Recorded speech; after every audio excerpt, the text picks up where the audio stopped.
Hello, hello les amis vierges, ascendant vierge, signe lunaire et vénusien en vierge. Bienvenue pour cette guidance sentimentale, relationnelle, amoureuse du mois de mars 2023. Alors bien sûr, ça peut parler à certains vierges dès à présent et parler à d'autres vierges un peu plus tard pendant le mois de mars. Donc n'hésitez pas à revenir un peu plus tard si toutefois ce tirage ne vous parlait pas tout de suite.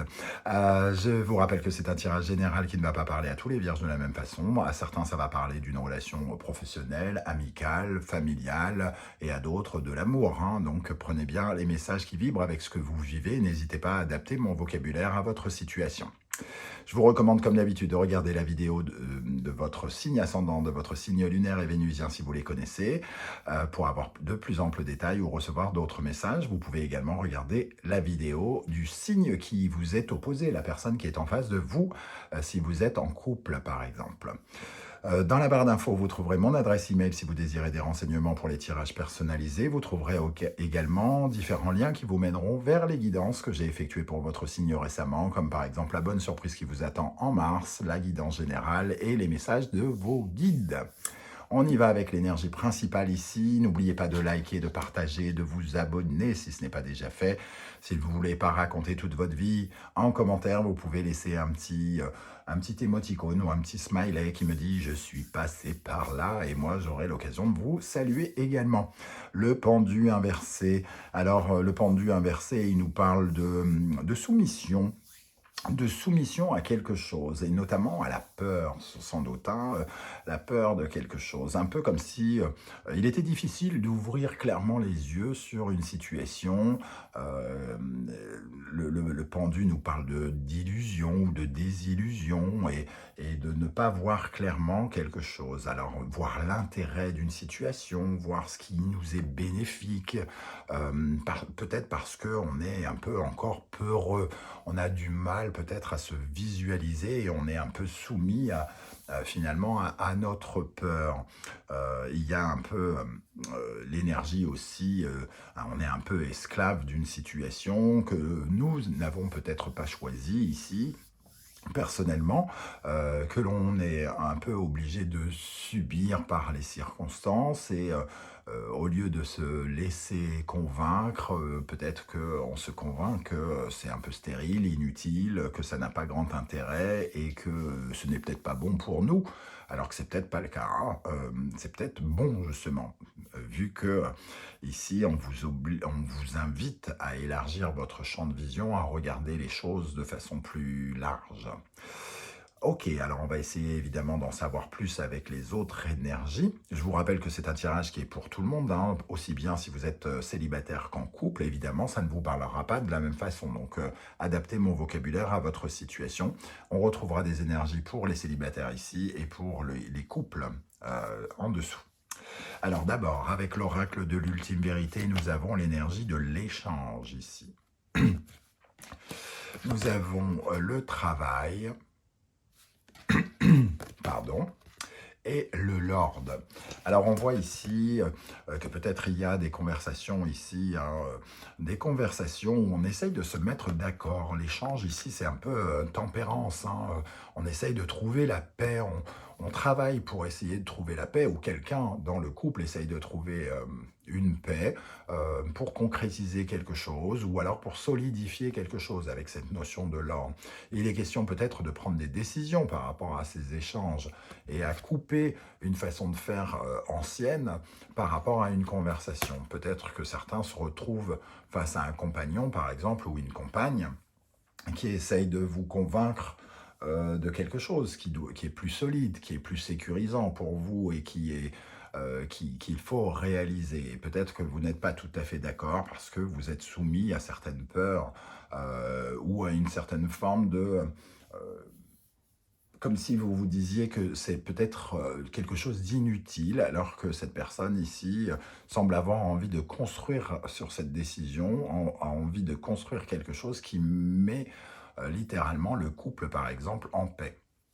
Pour les célibataires, Peut-être qu'il y a des conversations également, hein, des échanges ici, alors soit dans le cadre du travail d'ailleurs, pour tous, soit, en tout cas de retrouver une certaine forme de sérénité ici, hein, de retrouver du calme. Il y a peut-être des décisions concrètes à prendre pour retrouver une certaine forme de calme. Mais pour cela, il ne faut pas se laisser aller à ses peurs, à ses doutes, ici, hein, et ouvrir les yeux d'une façon différente sur les problématiques que vous traversez.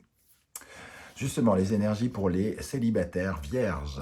Nous avons le papillon, résilience, donc une envie de transformation ici, hein, de passer du stade du cocon à la chrysalide ou de la chrysalide au papillon, de réussir à euh, utiliser les épreuves, les choses compliquées de la vie pour en faire de nouvelles forces, pour pouvoir désormais avancer d'une nouvelle façon. Donc il y a une révolution, entre guillemets, qui se passe un petit peu chez les vierges, chez certains vierges, mais il reste encore certaines peurs ici limitatives avec ce pendu, un peu comme si il y a eu, vous avez eu l'impression qu'il n'y avait rien de constructible, que ce n'était pas très intéressant.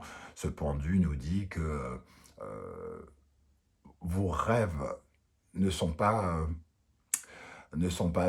suffisamment positionnés, on n'y croit pas assez, ou alors au contraire, on a tellement rêvé que on s'est tellement vautré derrière que finalement on ne croit plus en ses rêves, hein, et on a l'impression que tout est dans le domaine du flou, et on est dans une certaine forme d'utopie. Alors l'utopie mal placée, c'est vraiment soit de rêver trop, et dans ce cas-là, il faut peut-être être un peu plus dans le concret, ou alors ne pas rêver assez, j'ai l'impression. Et on vous dit qu'il y a quelque chose qui se transforme de ce côté-là. Je suis libre d'être moi-même, je m'aime, je crois en moi. C'est une révolution aussi, peut-être la résilience, la transformation, c'est de croire davantage en vous en cette période de mars, de croire davantage en vos capacités de pouvoir construire une vie sentimentale plus épanouie, hein, et d'avoir finalement plus de niaque, plus de pouvoir d'attraction, plus de pouvoir d'autonomie, c'est-à-dire vous aimer, ne pas avoir besoin que quelqu'un vous sauve la vie, entre guillemets, en termes amoureux, c'est-à-dire pouvoir compter davantage sur vous-même, que vous remplissiez davantage votre part du marché. Parce que dans une relation, lorsque l'on ne s'aime pas soi-même, l'autre ne vient pas littéralement combler le trou, il est censé nous accompagner, et l'amour qu'il nous porte est censé se mettre à côté du nôtre, hein, pas remplacer le nôtre. Et peut-être que vous travaillez cette notion-là, c'est-à-dire d'avoir davantage confiance en vous, davantage avoir confiance en l'avenir et en votre foi. Ça serait intéressant et important, en tout cas, de ne pas rester dans une certaine forme d'illusion ici et de rester un peu sacrifié quelque part avec ce pendu. Pour les couples, nous avons la notion de communauté, de vie sociale, de collaboration et de panthère. Alors tout à l'heure, je parlais peut-être de quelqu'un dans le couple qui a envie de concrétiser quelque chose, de solidifier quelque chose, et qui attend peut-être de cela des conversations, un compromis à avoir avec l'échange. Et on le retrouve avec cette notion de communauté, vie sociale, et avec l'abeille, le besoin de collaborer ensemble pour sa protection, pour se protéger mutuellement, alors soit par des papiers de Pax ou quelque chose qui peut être attrait par exemple, qui peut ressembler à un testament, ou des documents qui peuvent nous protéger, ou quelque chose en tout cas qui assure notre sécurité concrète ici, hein. Et ça demande des communications, de se mettre d'accord, de travailler ensemble dans la même direction. Et il peut y avoir le sentiment avec ce pendu inversé, l'un des deux peut avoir le sentiment de subir un peu ce que l'autre fait, hein, et d'être un peu le suiveur, et de ne pas peut-être de ne pas voir les projets de l'autre comme des choses très constructives dans un premier temps. Alors, je vous rappelle que c'est un tirage pour les vierges, mais ça, vous pouvez davantage reconnaître votre conjoint ou conjointe, par exemple, dans ce tirage que vous-même, hein. C'est vous qui vous adaptez par rapport au tirage. Alors, on va regarder quel est votre état d'esprit, les amis vierges.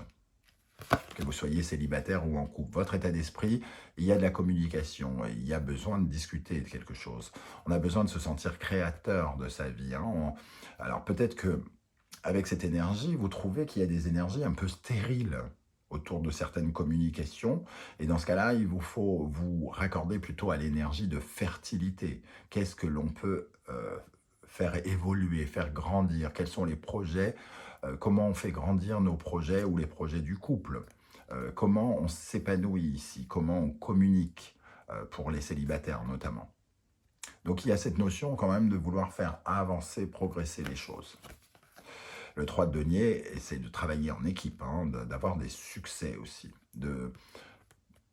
que les succès, qu'il y ait des succès dans les démarches en cours par rapport à ce que vous êtes en train de mettre en place. Alors ici, pour les célibataires, l'impératrice peut nous parler de votre envie de reconquérir le monde, entre guillemets, parce qu'elle a un pouvoir de séduction et d'attraction importante. Cette impératrice, elle attire les autres. Alors, vous êtes peut-être en train de reprendre un peu du poil de la bête, reprendre confiance en vous ici, hein, avec ce 3 de denier.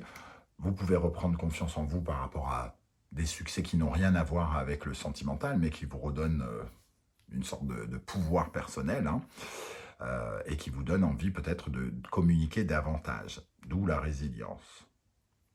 À quelle énergie vous tournez le dos, que vous laissez derrière vous? Le 3 de bâton, justement, on parlait de peur ici avec le pendule. Le 3 de bâton nous dit justement qu'on a des mouvements qui sont un peu entravés par la peur et qu'on essaie de retarder quelque chose qui est peut-être bénéfique pour nous, parce que le 3 de bâton, c'est un peu quand on a des rêves un peu modestes, un peu trop petits, et qu'on ne voit pas grand, qu'on ne se visualise pas dans l'avenir par rapport à quelque chose. On ne croit pas en l'idée de quelque chose, on ne croit pas en un projet, on ne croit pas au potentiel de l'avenir. Et là, on tourne une page. Donc, il est peut-être question justement de davantage collaborer ici, hein, et de se projeter avec des rêves un peu plus fous, et de croire davantage en son avenir. Qu'est-ce qui vous freine? Qu'est-ce qui vous empêche d'avancer correctement?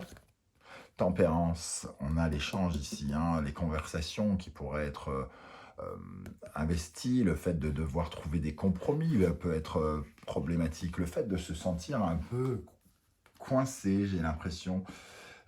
Tempérance, oui, c'est cette énergie que quelqu'un peut-être veut de la sérénité et vous, vous êtes un peu en conflit quelque part. C'est un peu comme si on était avec l'huile et l'eau, qu'on essayait de mélanger de l'huile et de l'eau, hein. Il faut absolument trouver en tout cas une certaine forme de polarité que l'on perd.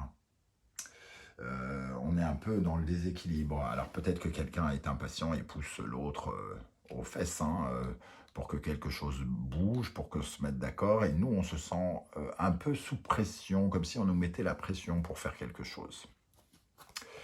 Le 8 de coupe qui nous freine. Donc effectivement, on a un peu peur d'un changement finalement. Que quelque chose soit amené à changer. Comme si certaines décisions prises aujourd'hui pourraient avoir des répercussions demain. Et que ça peut nous effrayer, hein. On a peur, entre guillemets, de regretter quelque chose.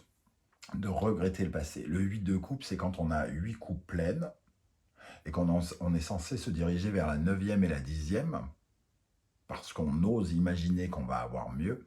Alors peut-être qu'ici, vous imaginez que vous n'aurez pas, peut-être pas mieux, ou même que vous serez perdant, et vous avez un peu de mal à accepter les compromis, justement, qui vous font penser que peut-être vous êtes un peu coincé. Vous êtes un peu coincé, vous avez peut-être tendance à fuir ou à esquiver la problématique pour ne pas rentrer dedans, hein. Quel est le conseil de l'univers? Le monde, soyez ouverts au contraire, soyez tolérants, soyez conscients qu'il y a quelque chose qui doit évoluer, que vous pouvez faire évoluer les choses, vous ou votre partenaire. Peut-être que l'idée de votre partenaire n'est pas si mauvaise que ça, par exemple. En tout cas, soyez à l'écoute de ce qu'il vous dit, soyez dans le partage, soyez ouverts vers les autres. Pour les célibataires, On est ici dans la construction de quelque chose de nouveau pour créer de nouvelles collaborations. Et ici, on vous dit, bah, c'est peut-être le moment justement de tourner une page avec une époque de votre vie et vous ouvrir davantage, vous ouvrir au monde, être beaucoup plus bienveillant vis-à-vis des autres et bienveillant vis-à-vis de vous, en retrouvant davantage confiance en vous et en vous aimant davantage.